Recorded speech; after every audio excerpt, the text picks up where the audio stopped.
Fala galera, beleza? Bem-vindos a mais um Direto do Forno e hoje com um assunto quente. Galera, eu me lembro muito bem de que quando eu entrei na faculdade de História, meus amigos logo falavam: quando você vai comprar seu primeiro manifesto do Partido Comunista, tatuar o Che Guevara no peito? E acaba que eles não estavam nada mais do que correspondendo a um senso comum gigante de que, em História, você precisa ser comunista.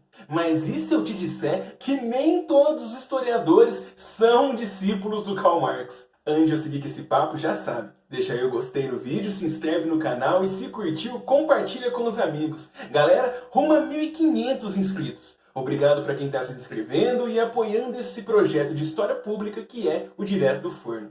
Não se esqueçam que as referências para o vídeo ficam aqui embaixo na descrição, junto com as minhas redes sociais, principalmente o Instagram, que eu estou fazendo conteúdo diário sobre história e política. Segue lá. Mas chega de papo furado, vamos logo pro vídeo. Eu já falei aqui nesse vídeo a respeito das impressões que as pessoas têm sobre o curso de História e como na maioria das vezes elas estão equivocadas no que a gente vai aprender na universidade. A gente sabe que sim, na universidade tem movimentos progressistas, tem movimentos estudantis, tem um monte de coisas que acabam contribuindo para esse senso comum de fato existir. Mas a gente tem que deixar aqui bem claro que muito mais do que apenas ser comunista, filiado ao PT ou sei lá o que, a gente acaba fazendo muitos debates e tendo contato com um monte de construções teóricas na história que não são o marxismo. E digo mais, o próprio Marx não é lugar comum mais. As próprias interpretações de métodos marxistas variaram perante a história. E existem muitos outros autores e escolas de pensamento,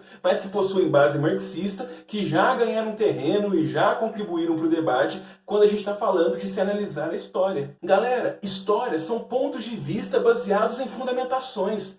Toda história que você aprende, ela tem uma escrita, ela tem um autor que está escrevendo aquela versão, está se baseando em fundamentos metodológicos, se baseando em fontes, construindo argumentações, e sim, haverão pessoas, autores, escolas de pensamento que sim, se basearão no método marxista. Não no Marx, mas sim no método que ele utiliza, que no caso é o materialismo histórico dialético. E o que seria esse método? O materialismo histórico-dialético, galera, as palavrinhas-chave ali já estão contando metade da história. É materialista porque ele se baseia no palpável, em teorias que se baseiam no empirismo, na realidade, no concreto. Não em versões idealizantes, como aconteciam na versão iluminista, como Kant, como Hegel, enfim. É uma visão palpável. Ela é histórica e dialética porque ela se baseia em certas estruturas históricas que condicionam a sociedade na visão das pessoas que pactuam dessa visão de método. Então, esse histórico dialético seria que a gente tem um monte de condições históricas que acabam contribuindo para a organização da sociedade e, na visão marxista, está ligado fortemente aos modos de produção. Esses modos econômicos que condicionam em como as organizações serão, ou melhor, como a sociedade será organizada. E ela é dialética justamente porque o Marx e as pessoas que se pautam por esse materialismo analisam a vida, ou melhor, a história da humanidade, na perspectiva da luta de classes. É dialético por isso. Estamos falando de grupos que estão constantemente brigando, que estão constantemente em conflito. Que no caso da visão clássica marxista, são os donos dos meios de produção e as pessoas que acabam sendo oprimidas, marginalizadas ou estão à mercê dessas pessoas que possuem esse controle. Na versão capitalista atual, teríamos a burguesia e teríamos o proletariado. Isso é um método histórico. A questão principal é que sim, a gente vai ter em muitos núcleos estudantis, de movimentos, como a gente sabe, muitas opiniões progressistas e que acabam se baseando nas teses de como a humanidade vai se organizar, no papel econômico, no papel da dialética, tudo isso, e vão pautar suas ideias com essas ideias que seriam marxistas.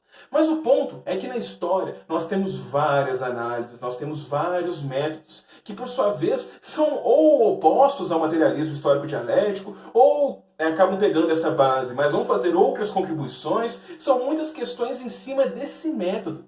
Ele, de fato, teve muita importância e contribuição para o debate, ele ajudou a gente a analisar certos objetos na história, contribuíram para a gente entender as coisas, porém, não é o único método. Então, não, os historiadores não são marxistas em si. Desde escolas que analisam as mentalidades, as representações, papel de gênero, história política, nova história econômica, história serial, história quantitativa. São milhões, milhões não, mas são muitos métodos possíveis. E o materialismo é apenas um deles que está tentando interpretar ações do passado.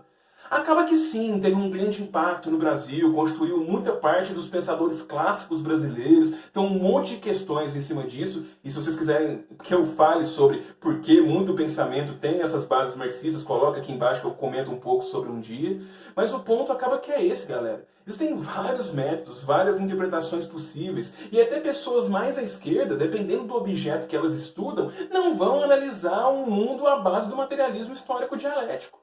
A gente tem interpretações, por exemplo, em música, que se pautam muito em contribuições da Escola de Frankfurt, assim como outras manifestações artísticas, que têm uma base marxista, mas que já vem com uma toda problemática de representações, de esculturas de pensamentos, de papel da indústria cultural, um monte de coisa desse tipo. Assim como nós temos também uma visão de gênero que bebe muito em Deleuze, Derrida, Foucault, papel de gênero, Angela Davis, já temos um monte de Judith Butler, enfim, vários autores.